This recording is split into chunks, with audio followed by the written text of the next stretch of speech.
কোনো সমস্যা নেই। আপনার আপনি ভাই জিজ্ঞেস করতেছিল মেয়েদেরকে আমরা যে কি করে থাকি, বঞ্চিত করে থাকি বাপের সম্পত্তি থেকে।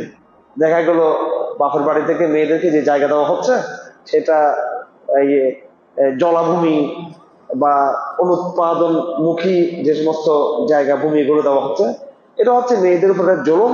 তারপর তো ভাই দিচ্ছে, আপনার প্রশ্নের মধ্যে তো তাও তো মেয়েদেরকে দিতেছে। বর্তমান সমাজে তো মেয়েদেরকে টোটালি কি করে দেওয়া হচ্ছে, মাহরুম করে দেওয়া হচ্ছে। আপনারা তো ভাই রাসেল সবাই এখানে, আপনারা তো করতেছেন এগুলো, ঠিক কিনা?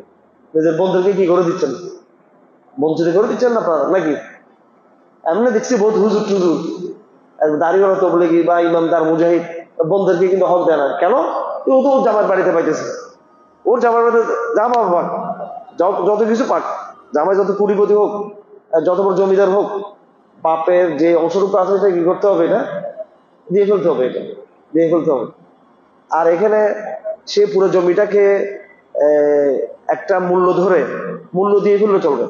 যেমন আমার নানার বাড়িতে আমার নানার অনেক সম্পদ ছিল, আমার আম্মাদেরকে আমার আম্মারা ওখান থেকে টাকা নিয়েছেন, ক্যাশ টাকা, ওরা জমি নেন নাই। তো কিছু ছাড়ও দিয়েছেন তারা, আবার স্বেচ্ছায়, আবার কোনো বল প্রয়োগ ছাড়া, আবার তাদেরকে ক্যাশ টাকাটুকু দিয়ে তাদেরকে তাদের অংশটুকু বুঝিয়ে দেওয়া হয়েছে। এটা হলো ভালো, এটা আরো বেটার। কারণ যখন অনাবাদ জমি যখন দেওয়া হবে কোনো মেয়েকে, উনি তো সেটাকে কি করতে পারবো না, কাজে লাগাতে পারবো না। তার চেয়ে জমির মূল্য ধরে সমানভাবে যেভাবে যাবে শরীয়তের ফরা নীতি আছে ওইভাবে দিয়ে ফেলতে হবে এটা। ঠিক আছে, আমরা ইনশাল্লাহ খেয়াল রাখবো আমাদের বোনদের কি না করা, বোনদের হক যাতে আমরা নষ্ট না করি কেউ, ইনশাআল্লাহ। এটা সামাজিক বেদি।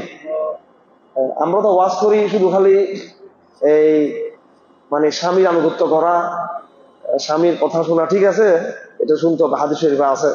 কিন্তু পাশাপাশি নারীর যে অধিকার আমরা নষ্ট করতেছি আমাদের সমাজে, জাহেলিয়াত, মেয়েদেরকে অধিকার থেকে বঞ্চিত করতেছি আমরা, আরেক ভয়ঙ্কর একটা বিষয়।